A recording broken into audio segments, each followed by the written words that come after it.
certainly Mr Gordon is saying today that he did not warn Labor that he was going to vote against his former colleagues. So to that extent, it was a bit of a surprise, and I think there were a few gasps at around 6:30 last night when the vote was revealed.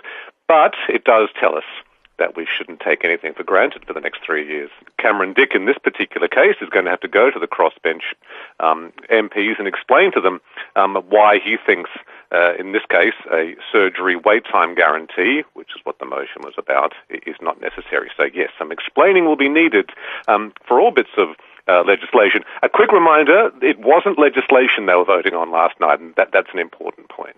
It's another thing that we're learning more about. We already knew that there was a difference between a binding vote and a non-binding vote in Parliament, between a resolution of the House and an order of the House, but we haven't had to worry about it much in the past, because in the past, opposition never got to tell the government to do something that the government didn't want to do.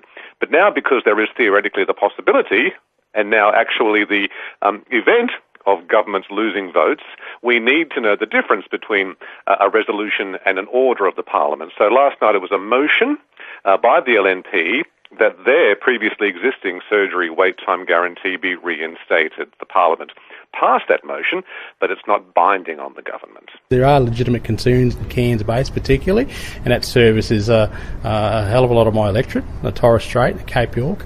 I said that I'd stand and vote in the Parliament on merit, on issues that I think are concerns to constituents in Cook, and that's what I did tonight. The Parliament is a serious place, and I take my role as an MP and Minister seriously. I will talk to crossbenchers to better explain our position and to discuss with them any issues or concerns they might have. You have an important motion like this supported by the Parliament, and yet the Premier turns around and says she's prepared to ignore that vote, and I just think that is arrogance.